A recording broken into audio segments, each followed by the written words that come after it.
Video start करने से पहले आप सभी को बता देना चाहता हूं कि इस वीडियो में जितना भी कंटेंट है वो सब राजस्थान माध्यमिक शिक्षा बोर्ड की पाठ्य पुस्तक माइक्रो और मैक्रो इकोनॉमिक्स से लिया गया है, तो आप वीडियो को समझने के लिए बुक की भी हेल्प ले सकते हैं। क्लास 12 कॉमर्स, सब्जेक्ट इकोनॉमिक्स और चैप्टर नंबर 2। टॉपिक नेम है उपभोक्ता का संतुलन एक से अधिक वस्तुओं के लिए। यानी जब एक से अधिक वस्तुएं हम खरीदेंगे तो उपभोक्ता का संतुलन कैसे होगा, इस विषय पे हमारी ये वीडियो है। तो ये आपकी किताब में पेज नंबर 14 पर ये एक से अधिक वस्तुओं के लिए उपभोक्ता का संतुलन कब होगा इसके विषय में जानकारी दी है।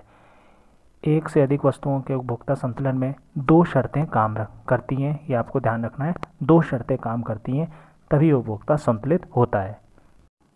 ये जो किताब में दो से अधिक वस्तु या दो से अधिक वस्तुओं के लिए जब उपभोक्ता संतुलन होता है तो जो शर्तें दी हैं उसको स्लाइड में बना करके समझाने की प्रयास किया गया है। इसके अंदर आप पहली शर्त देखिए, स्लाइड पे बनी हुई है, ऊपर लिखा हुआ है पेज नंबर 14 आपके लेफ़्ट साइड में जो किताब में है। फिर उपभोक्ता संतुलन दो या दो से अधिक वस्तुओं के लिए, 3 वस्तु, 4 वस्तु, 5 वस्तु या कोई भी वस्तु या n वस्तु।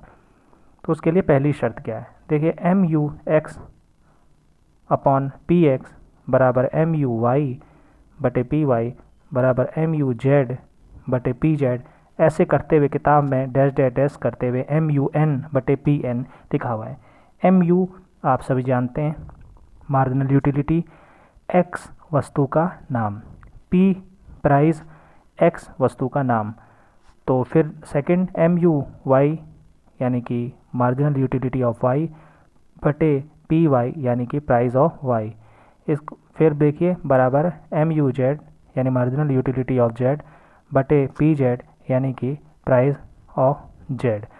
तो ये पहली शर्त है जो इसमें आपने लिखी है। अब शर्त को समझते हैं कैसे।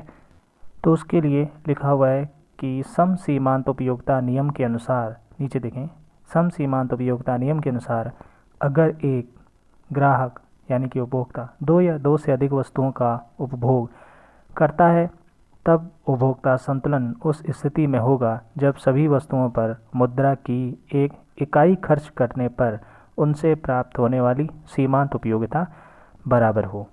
फिर से सुन लेते हैं। अगर एक ग्राहक दो या दो से अधिक वस्तुओं का उपभोग करता है तब उपभोक्ता संतुलन उस स्थिति में होगा जब सभी वस्तुओं पर मुद्रा की एक इकाई खर्च करने पर उनसे प्राप्त होने वाली सीमांत उपयोगिता बराबर होती है। यानी कि अगर आप 3-4 प्रकार की वस्तु खरीद रहे हैं, उससे आपकी जो मुद्रा की एक इकाई खर्च करेंगे ना, प्रति इकाई मुद्रा से जो संतुष्टि मिलेगी वो आप दूसरी वस्तु जो यूज़ कर रहे हैं उसकी उस पर मुद्रा की प्रति इकाई खर्च करने से जो संतुष्टि मिलेगी, अगर वो बराबर होंगी तब एक ग्राहक या आप संतुलित होंगे। प्रति इकाई देखिए लिखा हुआ है, इसका मतलब है एम यू एक्स बटे पी एक्स। यानी कि सीमांत उपयोगिता में जब हमने उस वस्तु के एक इकाई के प्राइस का भाग किया तो उससे जो इकाई खर्च करने पर प्राप्त सीमांत उपयोगिता है वो दूसरी वस्तु के इकाई खर्च करने पर, मुद्रा की एक इकाई खर्च करने पर उनसे प्राप्त होने वाली सीमांत उपयोगिता के बराबर हो। तो ये स्थिति आपकी उपभोक्ता संतुलन के लिए आवश्यक है। तभी एक उपभोक्ता जब दो या दो से अधिक वस्तुएं खरीदेगा तो वह संतुलित होगा। ये पहली शर्त है। अब आपको इसको याद कर लेनी है, समझ लेनी है, और अच्छे से समझने के लिए आगे हम स्लाइड को ध्यानपूर्वक देखते रहेंगे।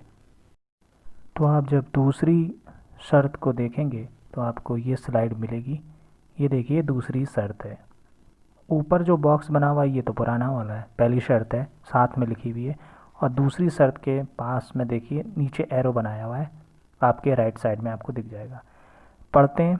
इस शर्त के अनुसार ग्राहक द्वारा वस्तु x पर किया गया खर्च अर्थात x इंटू पी, एक्स वस्तु का क्वांटिटी हो गया जो भी वस्तु है, और इंटू पी यानी कि उसका प्राइस, और वस्तु y पर किया जाने वाला खर्चा यानी कि y इंटू पी उपभोक्ता की आय m के बराबर होगा। अब ये आपको ध्यान रखना है, m यानी उपभोक्ता की आय।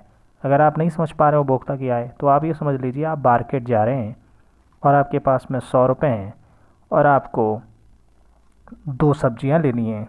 तो 2 सब्जियां आप 100 रुपये से ज़्यादा पैसे नहीं खर्च सकते क्योंकि आपके पास पैसे है नहीं। ये दूसरी शर्त है। अब आप उन सब्जियों को कैसे खर्च करेंगे? मान लीजिए सब्जियों के नाम आलू और टमाटर हैं, तो आप कैसे खर्च करेंगे उस 100 रुपये को, जिससे आपको आलू और टमाटर दोनों पे जो अमाउंट खर्च हो वो उसका जो कुल हो या उसका जो टोटल हो वो 100 रुपये के बराबर होना चाहिए। ये दूसरा शर्त। तो एक बार फिर से समझ लीजिए। इस शर्त के अनुसार ग्राहक एक्स पर किया गया खर्च वस्तु वाई पर किए गए आने वाले खर्च का जो टोटल हो वो उपभोक्ता की आय यानी कि एम के बराबर होगा। अब अगर हम ये आलू और टमाटर का जो उदाहरण है इसको दोनों शर्तों पे अप्लाई करें तो आपको मैं समझाना चाहूँगा कि अब हम अपने जो 2 सब्जियां हमें लेनी है आलू और टमाटर, तो वस्तु 2 हो गई और हमें उपभोक्ता संतुलन की स्थिति ज्ञात करनी है। उपभोक्ता कौन हो गया? हम हो गए, तो हम अपने आप को उपभोक्ता मान लेते हैं, ग्राहक मान लेते हैं। तो हम इन दोनों शर्तों को अप्लाई करके देखते हैं। मेरी बात को आप ध्यान से सुनिए और इस दोनों शर्तों को देखिए। ऊपर पहली शर्त लिखी है, नीचे एरो में दूसरी शर्त भी लिखी हुई है, तो आपको थोड़ा समझ में आ जाएगा। हमारे पास में कंडीशन ये है कि हमारे पास में 100 रुपये हैं, वस्तु हमें ख़रीदनी है आलू और टमाटर। तो अब हम बाज़ार में जाते हैं। आलू आपका 25 रुपये किलो है और टमाटर 20 रुपये किलो। तब अब हमें 2 शर्तों को जब हम पूरा कर लेंगे तभी हम संतुलित रहेंगे। हमें कोई गुणा भाग नहीं करना, थोड़ा सा ध्यान देना है। पहली शर्त ये कहती है कि MU(x/P(x) बराबर MU(y/P(y) बराबर Z भी लिखा हुआ है लेकिन N भी लिखा है, लेकिन हमारे लिए 2 वस्तुएं तो हम 2 वस्तुओं को लेंगे। अब अगर हम अपना पैसा इस हिसाब से खर्च करते हैं कि हमें आलू से प्राप्त होने वाली सीमांत उपयोगिता और टमाटर से प्राप्त होने वाली सीमांत उपयोगिता बराबर लगे, तो ऐसी स्थिति कब आएगी? ऐसी स्थिति कब आएगी? जब भी हम होंगे। अब आप कहेंगे हम कैसे संतुष्ट होंगे? तो देखिए, कोई ऐसा भी होगा आप और हम में से जो 3 किलो ले लेगा, 2 किलो टमाटर ले लेगा। कुछ ऐसे भी होंगे जो ज़्यादा मात्रा में आलू लेंगे, कम मात्रा में टमाटर लेंगे क्योंकि उनको ज़रूरत कम है। कुछ ऐसे होंगे जो टमाटर की ज़्यादा ज़रूरत होगी, आलू की कम ज़रूरत होगी। तो हम अपने हिसाब से सेट कर लेंगे कि हमें कितना आलू चाहिए और कितना टमाटर चाहिए। ठीक है, ध्यान रखिए, हम अपने हिसाब से सेट कर लेंगे सब्जी मंडी में जाके कि हमें कितना आलू चाहिए और कितना टमाटर चाहिए।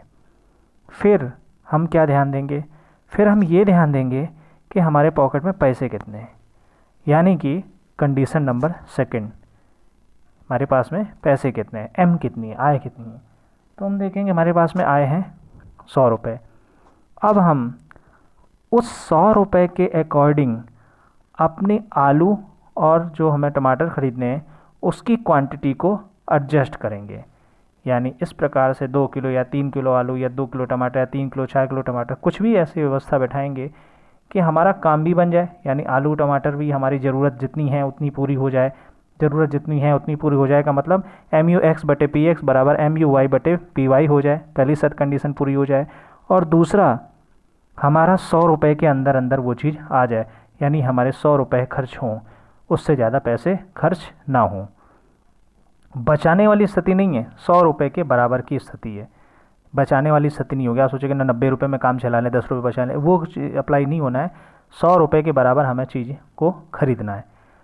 तो ये 2 शर्तें हम पूरी करेंगे तभी हम संतुलित माने जाएंगे।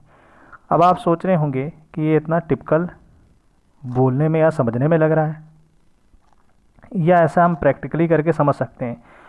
तो देखिए, हर व्यक्ति इस प्रकार की दोनों कंडीशन को नॉर्मली यूज़ करता है। आप भी कभी कहीं जाएं, कुछ चीज़ खरीदने हैं, सब्जी मंडी में ज़्यादातर ये चीज़ अप्लाई होती है जहाँ पे हम उधार ना करना चाहें। तो वहाँ देखेंगे हम कुछ चीज़ें, जैसे मान लीजिए फ्रूट लेने जा रहे हैं तो कुछ फ्रूट ज़्यादा क्वांटिटी ले लेते हैं। अब मान लीजिए हमें 100 ही रुपये हमारी जेब में और हमें फ्रूट ज़्यादा लेने, 3-4 फ्रूट लेने, तो हम कह देंगे लो 20 रुपये के केले दे दो, 50 के अनार दे दो, 20 की कुछ दे दो। तो इस तरीके से हम क्या करेंगे, सेटिंग बनाएंगे, एडजस्टिंग करेंगे।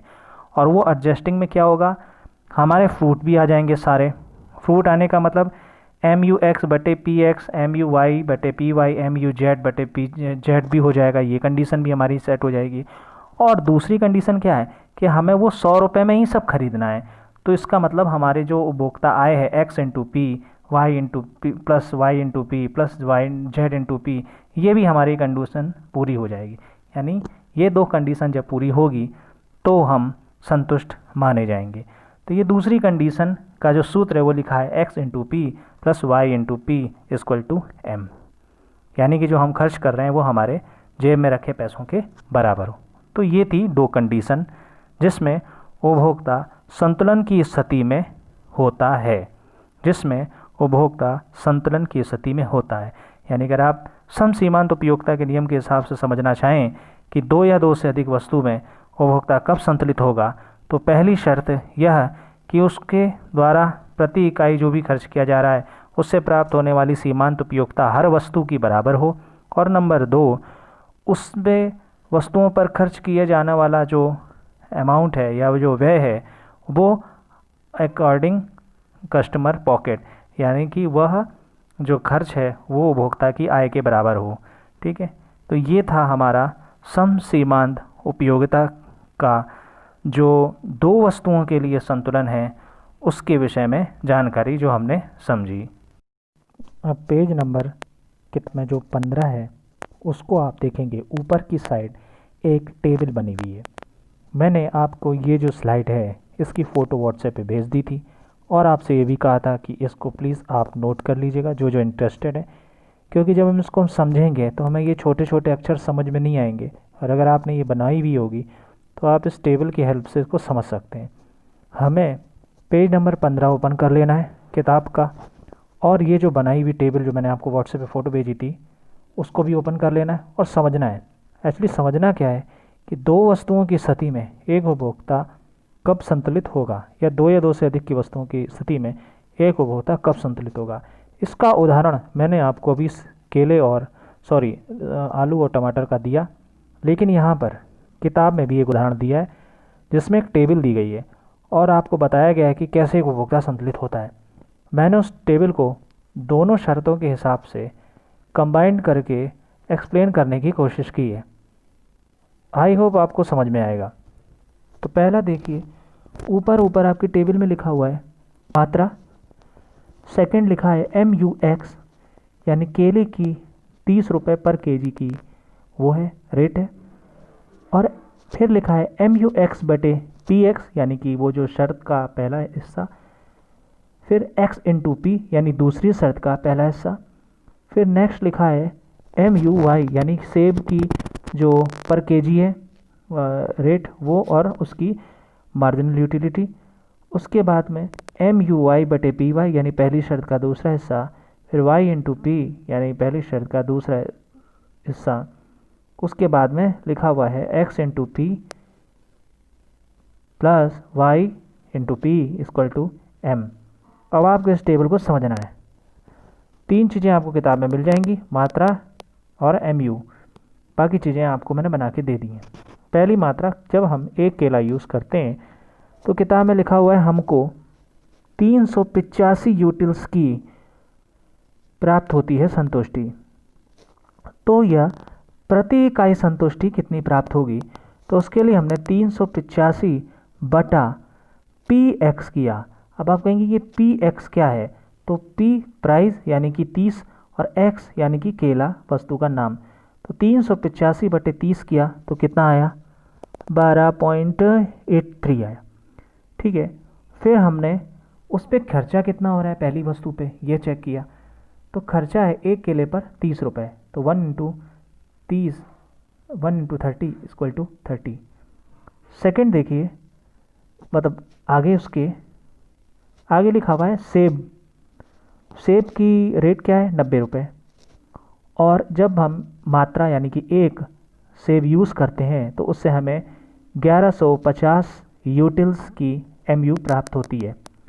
तो प्रति इकाई MU, क्योंकि हमने शर्त पड़ी है कि MUY/PY भी करना है, तो हमें प्रति इकाई सीमांत उपयोगिता कितनी होगी, तो देखिए उसके लिए हमने क्या किया, 1150 बटे 90 किया और निकाला 12.67। मुझे भी दिख नहीं रहा है इसलिए मैं अंदाजे से बोल रहा हूँ। उसके बाद हमने दूसरी शर्त में क्या है कि हमें उस पर किया हुआ खर्च भी देखना है, तो y into P equal to 90 into 1, यानी कि एक सेब पर 90 रुपये खर्च होते हैं।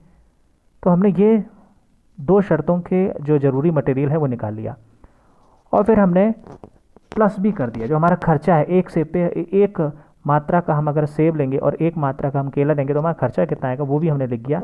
30 + 90 इक्वल टू 120 रुपये। ये हमारी पहली मात्रा पर अगर हम सेब खरीदते हैं तो क्या स्थिति मिलेगी, मार्जिनल यूटिलिटी प्रति इकाई 12.67, और जो केला खरीदते हैं उस पर हमारे कितने मार्जिनल यूटिलिटी प्रति इकाई मिलेगी, और हम इन दोनों पे कितना खर्च करते हैं उसका टोटल हमने इस पहली रो में बना लिया। सेकंड देखते हैं मात्रा 2, यानी जब हम 2 केले यूज़ करते हैं तब हमें 355 यूटिल्स की मार्जिनल यूटिलिटी प्राप्त होती है। तो हमें प्रति इकाई कितना प्राप्त होगी, यानी MUX/PX कितना प्राप्त होगा, 355/10 प्राप्त होगा, 355/30 सॉरी। और फिर हम उस पर खर्चा कितना करेंगे, 30 का केला है और 2 क्वांटिटी खरीद रहे हैं तो 60 रुपये खर्च करेंगे। ठीक इसी तरीके से हम सेब को देखते हैं। सेब अगर हम 2 क्वांटिटी यूज़ करते हैं तो हमें 1085 यूटिल्स प्राप्त होंगे, और फिर हम प्रति इकाई निकालेंगे तो 1085/80 बराबर 11.50। और हम सेब पर अमाउंट कितनी खर्च करेंगे, 2 सेब के हिसाब से 90 रुपये की प्रति इकाई के हिसाब से 180 रुपये, और अगर इन दोनों को जोड़ देंगे तो हमें टोटल आएगा 240। यानी हमने दूसरी रो में क्या पता लगाया कि जब हम 2 केले खरीदते हैं तो हमें प्रति इकाई मार्जिनल यूटिलिटी कितनी प्राप्त होती है, जब हम 2 सेब खरीदते हैं तो हम प्रति इकाई मार्जिनल यूटिलिटी कितनी प्राप्त होती है, और हम 2 सेब और 2 केले खरीदेंगे तो हमारा कितना खर्चा होता है 240 रुपये, ये हमने प्राप्त किया। नेक्स्ट देखते हैं। अब आप देखें कि नंबर 3, अगर हम 3 केले की मात्रा यूज़ करते हैं तो आपको किताब में या उस टेबल में जो आपने बनाई है उसमें लिखा हुआ है 300 यूटिल्स प्राप्त होता है अगर हम 3 केले यूज़ करते हैं। तो हम प्रति इकाई कितना मार्जिनल यूटिल प्राप्त करेंगे, तो उसके लिए हम MUX/PX यानी कि 300/30 निकालेंगे, और तो हमें निकल के आएगा 10, तो ये हमारी प्रति इकाई मार्जिनल यूटिलिटी है। ये देखिए जो पिक्चर है ये आपको मैंने व्हाट्सएप पे भेज दी है, आप उसको जूम करके बना लेंगे अच्छे से, तभी थोड़ा सा बड़ा पेपर लेकर अगर आप बना लेंगे तो आपको आराम से समझ में आएगा। ठीक है, और जो बहुत महत्वपूर्ण है, बाकी आप किताब देखेंगे तो किताब से भी आपको समझ में आ जाएगा, मैंने सिर्फ एक्स्ट्रा एक्सप्लेनेशन किए हैं। तो हम सीधे आते हैं, 3 केले यूज़ करते हैं तो हमें 300/30 करके 10 मार्जिनल यूटिलिटी प्राप्त होती है, और हमारा खर्चा कितना होता है, हमारा खर्चा होता है 30 × 3 बराबर 90 रुपये का। ठीक है, फिर हम अगर 3 सेब यूज़ करते हैं तो हमें मार्जिनल यूटिलिटी कितनी प्राप्त होती है, 985 मार्जिनल यूटिलिटी प्राप्त होती है। तो हमें प्रति इकाई कितनी प्राप्त होती है, ये तो 3 सेब पर प्राप्त हो रही है ना 985, तो 1 सेब पर हमें कितनी प्राप्त होगी प्रति इकाई जब हम खर्च करेंगे तो हमें प्राप्त होगी 985/90 यानी कि 10.94। ठीक है, अब इसमें हम खर्चा करेंगे तो खर्चा कितना बढ़ेगा, 90 × 3 यानी 3 क्वांटिटी और 90 रुपया तो 270, और अब इन दोनों को जोड़ देंगे तो हमें टोटल पैसा कितना खर्च करना पड़ेगा, तो हमें पैसा 360 रुपये खर्च करना पड़ेगा। ठीक है, फिर हम आते हैं 4, अगर हम 4 के लिए यूज़ करते हैं तो हमें कितनी यूटिलिटी प्राप्त होती है, 270 की, किताब में लिखा हुआ है। अगर हम प्रति इकाई देखें तो कितनी प्राप्त होती है, 270/30 यानी कि 9। अगर हम केलों पे खर्च करें 4 केलों पे तो कितना खर्चा बैठेगा, 4 × 30 बराबर 120 रुपये का खर्चा बैठेगा, जाहिर सी बात है। और अगर हम सेब देखें तो 4 सेब यूज़ करने पर हमें कितनी यूटिल्स मिलता है, 900 यूटिलिटी मिलती है, MU मिलती है, मार्जिनल यूटिलिटी मिलती है। और हम प्रति इकाई मार्जिनल यूटिलिटी देखें तो 900/90 करेंगे तो हमें मिलेगी 10 मार्जिनल यूटिलिटी। ये देखिए यहाँ पे थोड़ा सा डॉटेड है, कोई बात नहीं, आगे बढ़ते हैं। फिर हम अगर 90 रुपये के हिसाब से 4 सेब को खर्च करेंगे तो खरीदेंगे तो कितना रुपये खर्च करना पड़ेगा, 360। और अगर हम 4 केला और 4 सेब खरीदें तो हमारा टोटल खर्चा कितना आएगा, 480 रुपये। फिर आते हैं हम 5 पे, अगर हम 5 केला यूज़ करते हैं तो 200 यूटिल्स की मार्जिनल यूटिलिटी मिलेगी, और हमारा प्रति इकाई जो मार्जिनल यूटिलिटी है वो 200/30 यानी कि 6.66 होगी। खर्च कितना होगा, 5 केले खरीदेंगे 30 रुपये के हिसाब से, तो ये 150 रुपये का केला पड़ जाएगा। अगर हम सेब लेते हैं 5 तो हमारी यूटिलिटी कितनी मिलेगी, 840 की मिलेगी। अगर हम प्रति इकाई यानी कि MUY/PY निकालें तो प्रति इकाई हमारी जो मार्जिनल यूटिलिटी बैठेगी वो बैठेगी 840/90 बराबर 9.33। अब अगर हम 5 सेब खरीदते हैं तो हमें खर्च कितना करना पड़ेगा, 450 रुपये। और अगर हम टोटल पैसे दे जोड़ें तो कितना खर्च करना पड़ेगा, 150 + 450 = 600। नेक्स्ट आते हैं। नेक्स्ट देखिए लिखा हुआ है 6 केले, ये हमारा मैक्सिमम है। 6 केले यूज़ करते हैं तो हमारी मार्जिनल यूटिलिटी कितनी है, 185 मिलेगी। फिर हम प्रति इकाई मार्जिनल यूटिलिटी लें तो कितना मिलेगा, 185/30 यानी कि 6.16। हम खर्चा कितना करेंगे, 30 रुपये प्रति केले के हिसाब से 6 केले खरीदने पर 180 रुपया खर्चा बैठेगा। सेब हम लेते हैं, 6 सेब यूज़ करेंगे। 6 सेब यूज़ करेंगे तो हमारी मार्जिनल यूटिलिटी कितनी मिल रही है, किताब में लिखा हुआ है 730। अगर उसी किताब में लिखे हुए 730 में हम 90 का भाग लगा दें तो हमारी प्रति इकाई मार्जिनल यूटिलिटी यानी कि MUY/PY बराबर 8.11 मिल जाएगी। उसके बाद में हम उन पे खर्च देखेंगे तो हमारा खर्च बैठेगा 90 × 6 बराबर 540। और हम टोटल खर्चा देखेंगे तो टोटल खर्च हमारा बैठेगा 180 + 540 बराबर 720। तो यह टेबल थी। तो अब ये किताब के इस उदाहरण को समझने के लिए आपको 2 काम अनिवार्य रूप से करने पड़ेंगे। पहला तो ये आपको करना पड़ेगा कि अपनी बुक को ओपन करना है और 15 नंबर पेज खोलना है और ऊपर की ओर आपको लेफ़्ट साइड में देखना है, ये टेबल मिल जाएगी। और दूसरा, ये जो फ़ोटो मैंने दी है आपको व्हाट्सएप पे, उसको थोड़ा बड़े पेज पे बना लेना है। आप इन दोनों को साथ में खोल के इस वीडियो को समझेंगे, स्लाइड को, तो ही ये समझ में आएगा, नहीं तो आपकी वो टेबल भी नहीं समझ में आएगी जो किताब में लिखी है, और आपको ये जो स्लाइड पे फ़ोटो बनी ये भी नहीं समझ में आएगी, क्योंकि इसमें अंक बहुत धुंधले धुंधले से दिखाई पड़ रहे हैं, छोटे हैं तो आप दिख भी नहीं पाएंगे। तो आपको दोनों काम करना है, किताब भी खोल के रखनी है और ये जो फ़ोटो है इसको बना के भी देखना है जो मैंने व्हाट्सएप पे भेजी है। अब आप ये देखिए, इस स्लाइड के अंदर 2 एरो हैं ब्लैक कलर के, ठीक है, और इन खानों में एक मैंने मार्क बनाया है मार्कर से डॉट डॉट करके, ठीक है, वो आपको ध्यान देना है, ऑब्ज़र्व करना है उस टेबल पर। फिर आपको ये देखना है, ऊपर ही ऊपर लिखा हुआ है नोट, और नोट क्या है वो किताब में भी लिखा हुआ है। वो नोट यह है कि ग्राहक के पास कुल 450 रुपये हैं खर्च करने के लिए, यानी कि आप सब्जी मंडी जा रहे हो, आपको आलू टमाटर खरीदने हैं और आपकी जेब में 100 रुपये हैं, तो वो दूसरी शर्त का लगा दी है किताब में 450 रुपये की। अब ऐसा स्थिति हमें बनानी है, हम इस टेबल में उस तरीके से संतुलित होंगे कि जब हम केला खरीदें और सेब खरीदें तो उससे मिलने वाली हमारी मार्जिनल यूटिलिटी भी बराबर हो, और हम जो पैसे खर्च करें उन पैसों का कुल योग 450 हो, तभी हम संतुलित होंगे। फिर से सुन लीजिए, हम केला सेब जो भी खरीदें, जितनी भी क्वांटिटी भी खरीदें, उससे प्राप्त होने वाली मार्जिनल यूटिलिटी बराबर हो, और जो उस पे हम पैसे खर्च करें वो पैसे हमारे 450 रुपये के बराबर हो। तो हम मार्जिनल यूटिलिटी देखते हैं इस टेबल में, हमें 3 जब केले खरीदेंगे, ध्यान से देखिएगा, 3 जब केले खरीदेंगे तो हमें प्रति इकाई मार्जिनल यूटिलिटी मिलेगी 300/30 बराबर 10, यानी 3 केलों पे हमें कितनी मिल रही है मार्जिनल यूटिलिटी, 10। अब हमें ऐसी क्वांटिटी ढूंढनी है जिससे हमें मार्जिनल यूटिलिटी 10 ही मिले, तो वो मिलेगी हमें 4 सेब पर। तो आप कहेंगे 4 सेब पर, बिल्कुल जी हाँ, 4 सेब पर। तो आपको क्या करना है, चौथा वाला कॉलम देखना है, 4 सेब के सामने लिखा है मार्जिनल यूटिलिटी 900, और 900 में हम जब 90 यानी कि प्राइस से भाग दे देंगे तो 900/90 निकलेगा 10। तो हमें 3 किलो में कितनी मार्जिनल यूटिलिटी मिली, 10, और 4 सेब में हमें कितनी मार्जिनल यूटिलिटी मिली, 10।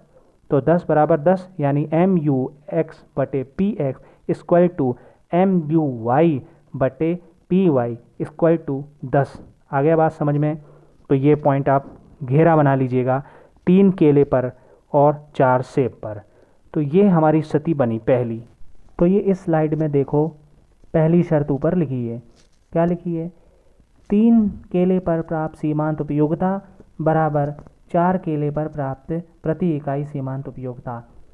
300/30 यानी 3 केले पर 300 यूटिल्स बटे 30 उसका प्राइस बराबर 900 यानी कि उसकी यूटिलिटी, मार्जिनल यूटिलिटी बटे 90 यानी सेब का प्राइस, दोनों का भाग लगाया, आया 10 बराबर 10। नीचे देखिए MUX बटे PX बराबर MUY बटे PY। First condition is complete. ठीक है, ये सरल शब्दों में मैंने आपको बता दिया कि जब आप 3 केले खरीदेंगे और 4 सेब खरीदेंगे, ऊपर थोड़ा ध्यान दीजिएगा, ऊपर 4 केले लिखा हुआ है, गलती से लिख दिया है, वो 4 सेब हैं। ठीक है, 3 केले खरीदेंगे और 4 सेब खरीदेंगे तो आपको बराबर मार्जिनल यूटिलिटी मिलेगी। ठीक है, अब आते हैं दूसरी शर्त पर। दूसरी शर्त देखिए, वस्तु के खरीद मूल्य का जोड़ बराबर जेब में पैसा। ये मैंने एक सरल शब्द में लिखा था, एक्चुअली क्या है वो आपको किताब में मिल जाएगा, और जो किताब में मिल जाएगा वो मैंने नीचे लिखा है, x into P plus Y into P plus dash dash करके एन बी है इक्वल टू एम। यानी कि जो हम वस्तुओं पर खर्च करेंगे वो हमारे पास में जो पैसे हैं उसके बराबर होना चाहिए। तो हमने कितना चीज़ें खरीदनी है, तो पहली शर्त के हिसाब से हमें 3 केले खरीदने हैं और 4 सेब खरीदने हैं। तो आइए देखते हैं, हम 3 केले खरीदेंगे तो हमारे पास खर्चा कितना होगा। 3 केले खरीदेंगे तो 30 रुपये प्रति केले के हिसाब से हमें 90 रुपये पैसे खर्च करने पड़ेंगे, प्लस 4 सेब खरीदेंगे तो हमें 90 रुपये प्रति सेब के हिसाब से 360, 9 चौके 36, 360 रुपये खर्च करने पड़ेंगे। टोटल हमें कितना खर्च करना पड़ेगा, 450 रुपये। और हमारे पास में पैसे कितने हैं, शर्त कितनी है, किताब में लिखी हुई, हमारे पास में पैसे 450 हैं। तो क्या आपको लगता नहीं है कि हमारी सेकंड कंडीशन कंप्लीट हो गई है? अगर ध्यान दे रहे हैं तो आपको दिखाई पड़ जाएगा हमारी सेकंड कंडीशन है वो भी कंप्लीट हो गई है। पहला तो हमें 10-10 मार्जिनल यूटिलिटी दोनों में मिल गई है। 3 केले में मिली 10 मार्जिनल यूटिलिटी, यानी कि MUX बटे PX बराबर MUY बटे PY इक्वल टू 10। और दूसरा हमारा जो खर्च है वो भी 450 रुपये निकल आया है। अब हम देखते हैं हमारा निष्कर्ष क्या निकलता है। तो ये देखिए निष्कर्ष ये है कि ग्राहक है जिसके पास 450 रुपये हैं, यदि वह 3 केले व 4 सेब खरीदने पर संतुलन की स्थिति में होगा, क्योंकि इस स्थिति में सम सीमांत उपयोगिता नियम की पहली MUX बटे PX बराबर MUY बटे PY और दूसरी x into P plus Y into P equal to M, दोनों ही शर्तें पूरी होती हैं। तो ये एक बार आप नोट कर लीजिएगा। ये वीडियो यहाँ पे कंप्लीट हो रहा है। इस वीडियो को ध्यानपूर्वक समझना ज़रूरी है, क्योंकि 2 वस्तुओं से संबंधित संतुलन की स्थिति बोर्ड एग्ज़ाम में पूछी जाती है। और अब नेक्स्ट हम बात करते हैं। नेक्स्ट हमें जो फ़ोटो मैंने आपको भेजी है व्हाट्सएप पे, उस फ़ोटो की आप टेबल को जूम करके अच्छे से अपने नोटबुक पर नोट कर लीजिएगा, और जितना भी वाइट बोर्ड पे स्लाइड में जो भी कुछ लिखा है उसको अपने नोटबुक में नोट कर लीजिएगा। नोट करने के बाद वीडियो नंबर 17 उस पर डाल दीजिएगा। वीडियो को 2 बार सुन लीजिएगा ताकि अच्छे से समझ में आ जाए। और अगर कोई भी छोटा मोटा या बड़ा कोई भी डाउट हो तो आप व्हाट्सएप पे पूछ लीजिएगा, मैं व्हाट्सएप पे उसको एक्सप्लेन कर दूंगा। वीडियो 30 मिनट की थी ऐसा मुझे उम्मीद थी, और वीडियो 30 मिनट तक की लगभग कंप्लीट हुई है, तो थोड़ी सी बड़ी वीडियो है। Thanks for watching.